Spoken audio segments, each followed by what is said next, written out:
Assalomu alaykum YouTube obunachilarim. Bugungi o'tadigan mavzuyimiz shudning ikkinchi qismi. Bu mavzu juda ham katta bo'lganligi sababli, ya'ni advanced darajada o'tayotganligim sababli yana bitta dars sifatida o'tishni ma'qul ko'rdim. Birinchi navbatda shudni biz lozim degan, ya'ni give advice and opinion berishda ishlatgandik. Endi esa buni murakkab gap shaklida ko'rib chiqamiz. Murakkab gaplarda qanday ishlatilishini. Shunaqa fe'llar borki, biz undan keyin should albatta ishlatishimiz kerak. Ular qaysi fe'llar?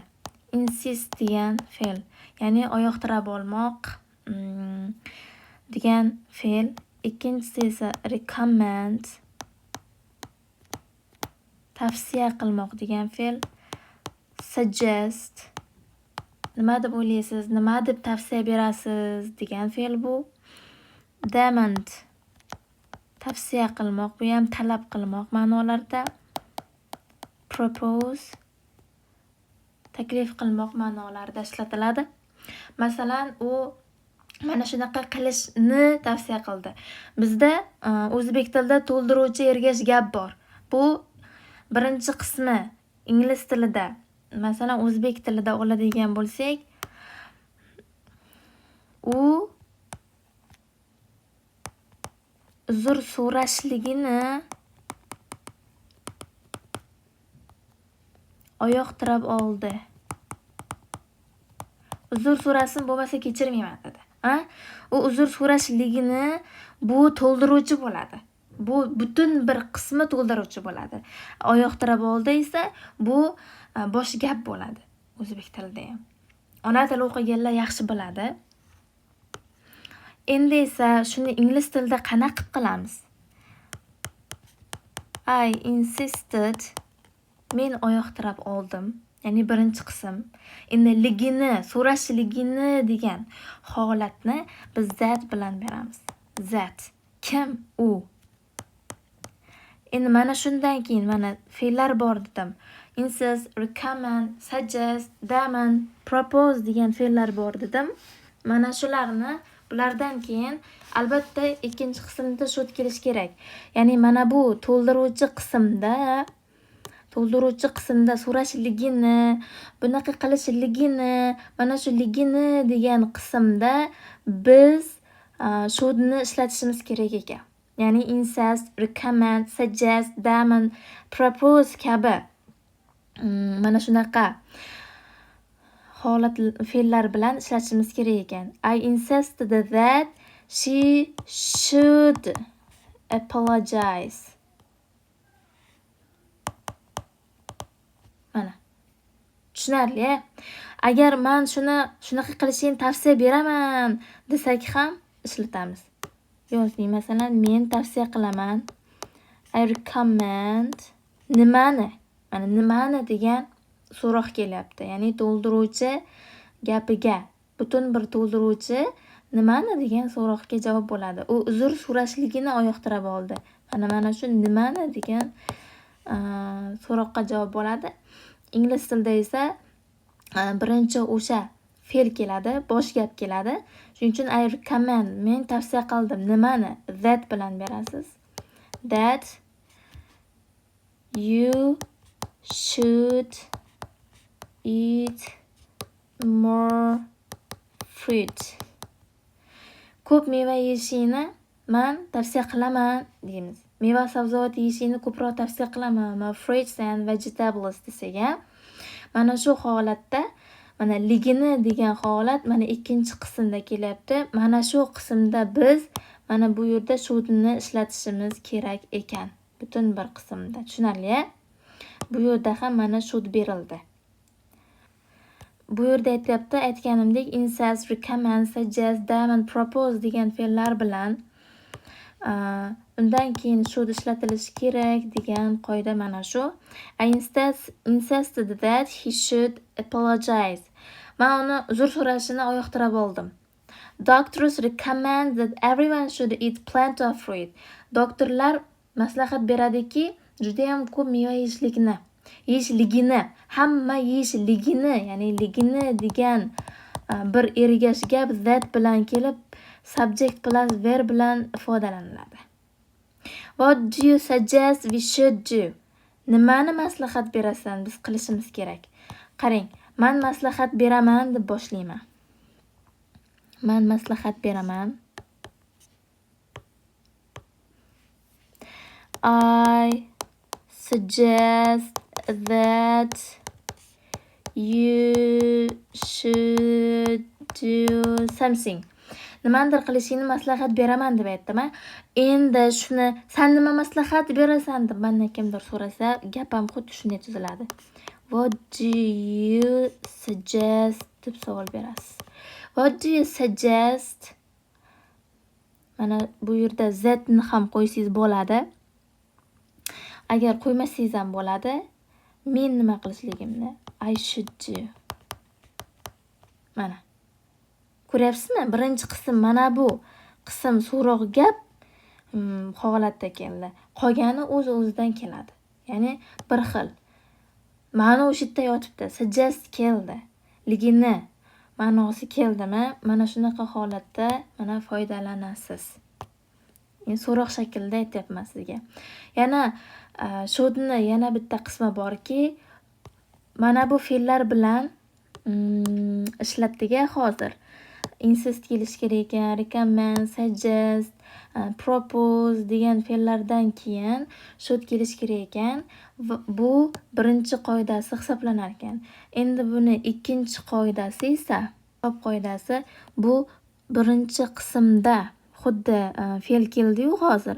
Endi sifatlar bilan kelganda ishlatamiz. Masalan, strange, odd, g'alati degani kelasi ham, funny, qiziqarli, typical, o'ziga xos degan ma'no, natural, tabiiy, it's natural that, bu tabiiyki deb boshlaymiz. It's interesting that, bu qiziqki. Nima qiziq? Mana shu holat. Keyingi surprised, hayratlanarli, surprising va yana important, vital, necessary, essential hammasi muhim degan ma'noni bildiradi. Important, vital, muhim, hammasi muhim degan ma'noni bildirib keladigan. Bular bir-biriga sinonim hisoblanadi. Vital, necessary, essential. Mana. Bular mana muhim degan ma'noni bildiradi. Qolganlari g'alati, funny, typical, natural, interesting, surprising. Endi bularni tuzilgandan so'ng keyingi qism albatta should bo'lishi kerak deb aytiladi. Bunga gap tuzamiz. Masalan, it is, ko'pincha mana shunaqa sifatlar bilan boshlanganda it is bilan boshlanadi. Bu g'alatiki, bu qiziqarliki deb boshlaymiz. It's natural that, bu tabiiy. Bu tabiiy nima? He should be late. Kech kelishi, doim kechikib yurishi bu tabiiy, umuman bir noodatiy narsa emas, doim o'zi shunaqa. Ya'ni it's natural that, bu tabiiyki, he should be late. U kechikishi tabiiy degan holat. Mana bu yerda nima keldi? Birinchi qism natural bo'ldi va unga tobe gap should bilan kelyapti. Bu qanaqa? Bu ham subject plus verb, that degan grammatika, subject plus should verb one degan grammatikaga to'g'ri keladi. Bu grammatika asosida tuzildi bu gap. Ya'ni bu qismlar, ya'ni subject plus verb that, subject plus verb qism bu qo'shma gapga kiradi. Ya'ni o'zbek tilida aniqlovchi ergash gap, to'ldiruvchi ergash gap, har xil gaplar bor. Kesin ergash gapmi? Shunaqa gaplar bor.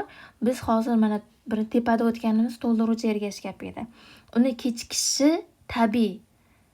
Ega ergash, ot ergash gapmi? Qanaqadir deyiladi o'zbek tilida, esimdan chiqib ketdi. Bu nima tabiiy deyilyapti. Nima tabiiy? hamma qaysi ergashga bo'ladigan bo'lsa, birinchi qismda mana shu sifatlar keladigan holatlarda keyingi qism should bo'lishi kerak ekan.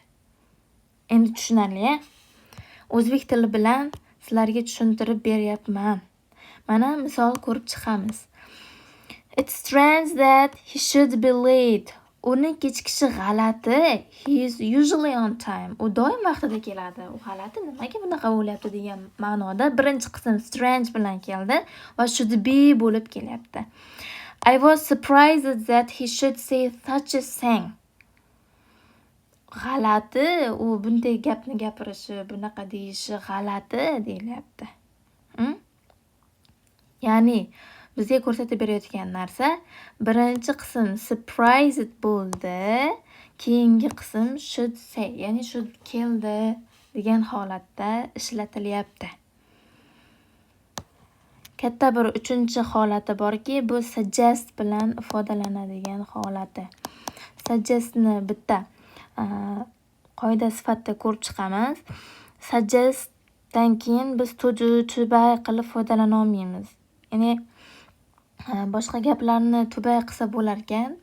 Masalan, biz aytdik I insisted that he should apologize degan. Endi mana shuni bitta gap holida keltirmoqchi bo'lsak, qo'shma gap qilmasdan I insisted to apologize him desak bo'ladi. Ya'ni bitta gap holida bo'ladi. Lekin biz suggestni unaqa holatda qila olmas ekanmizlar. Ya'ni biz qilar ekanmizki, agar bitta gap tuzmoqchi bo'lsak, I suggest u verb ing bilan kelar ekan. Ya'ni suggestni verb ing bilan ishlatishimiz kerak ekan. I suggest that she should buy a car. Mana. Men tavsiya qildimki, u mashina sotib olishini dedim. Ya'ni birinchi qism suggest keldi. Men tavsiya qildimki, nimani? To'ldiruvchi ergashga she should buy a car. Mashina sotib olishini dedim. Endi mana shu holat to bilan kelmasdan buying deb gapirar ekanman. Agar bittagina gap qilmoqchi bo'lsam, I suggest buying deb. Agar butun bir chiroyli gap holida, ayniqsa reytinglarda shunaqa chiroyli ko'rinadi, shunaqa chiroyli mana shu holatda ishlatsangiz, men buni tavsiya qilamanki, hukumat mana bu holatni qilishligini. I suggest that government should do more to increase the masalan economy, iqtisodni oshirishligida mana shuni tavsiya qilaman degan holatlarini keltirib reytingga shunaqa qilib tiqib ketsak bo'ladi. Ayniqsa o'tgan mavzularni, sho'dlarni o'tdik. Nimaga bularni o'tyapman? Sababi juda ham kerak. IELTSda eng muhim holatlar, ya'ni grammatikalar hisoblanganligi sababli. Va yana bitta suggestni eng top holati bor ekanki, bu top holati ayniqsa bir testlarga kelib qolganda qoqilib qoladigan holatimiz ekan. I suggest that she should dediga mana shu should tushib qolar ekan. She buy deb aytsak bo'lar ekan. Aslida nima bo'lish kerak edi? She buydan keyin she buyga s qo'shimchasi qo'shilish kerak edi.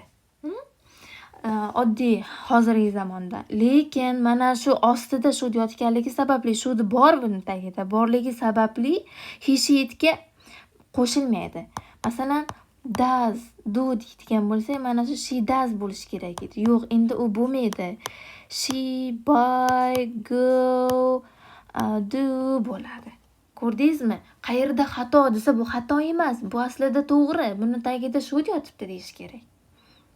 Mana shunaqa holat qilib reytingda yozsa, o, malades bilarkan buni deb balis ko'tariladi. Tushunarli-a? Suggestni bitta mavzu qilib o'tib berayotganligimning sababi ham shu. 5-holatimiz if bilan kelishi.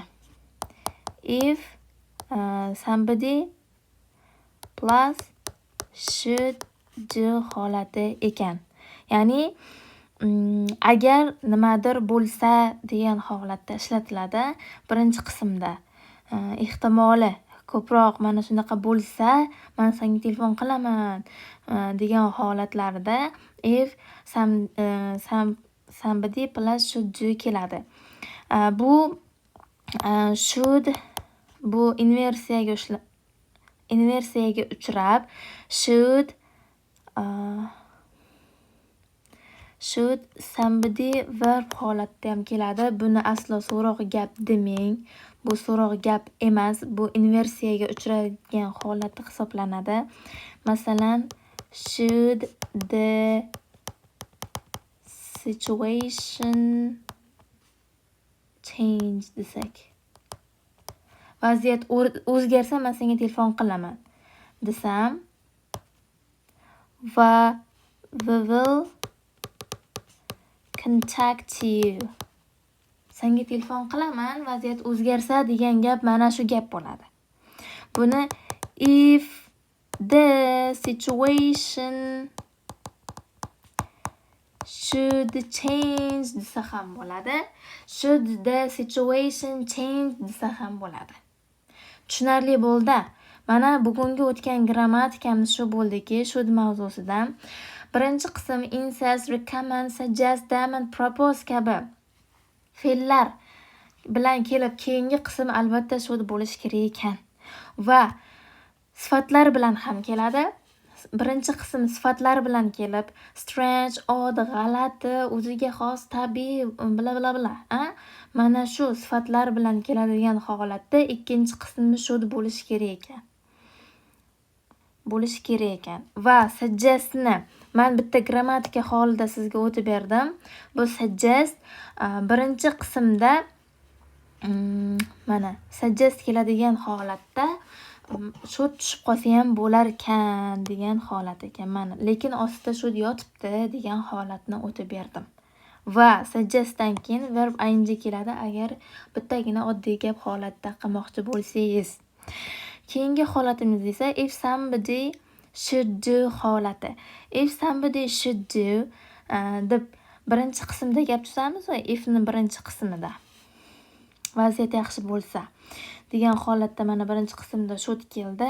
Agar u inversiyaga uchradigan holatda should the situation change desak ham bo'lar ekan. Ya'ni subject plus verbni o'rniga birorta og'zingiz xohlagan gapingizni tuzib ketaverasiz. Lekin asosiy qoidasi mana shu ekan. Inversiyaga uchradigan holati yoki da bo'lmasa, ya'ni vaziyat yaxshilansa, buni so'roq gap demang dedim. Bu so'roq gap emas.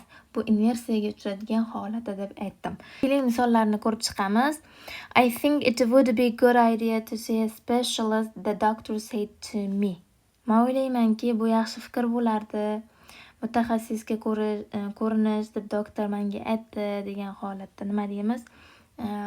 Biz birinchi fe'llarni o'tdik. Tavsiya qilmoq, taklif qilmoq degan fe'llarni o'tdik. Endi buni bitta murakkab gap shaklida yasamoqchi bo'lsak, the doctor recommended that I should see a specialist. Deb gap tuzar ekanmiz. Keyingi you really must stay a little longer. San biroz ko'proq turishing kerak. She said to me. U menga dedi. She insisted that. U menga qat'iy turib aytdiki degan gap ma'nosida keladi. I should stay a little longer bo'ladi. Why don't you visit the museum after lunch? I said to them. Nimaga obeddan keyin muzeyga bormadilaring degan gap bo'lyapti. Ya'ni men tavsiya qilgan bo'laman-da, nimaga bormadinglar? Borsanglar bo'lardi-ku degan tavsiyani o'tgan darslarimizda. I suggested that you should visit the museum degan gap bo'ldi. You must pay the rent by Friday. San jumagacha qarzing to'lashing kerak. The landlord said to us. Ya'ni nima deydi? Oylik puli deyiladi. Rent. To'lashing kerak debdi. The landlord demanded, talab qilgan, ya'ni to'ladigan. Talab qilmoq fe'li bilan keladi. The landlord demanded that we should have to pay desak ham bo'ladi. Tushunarli-a?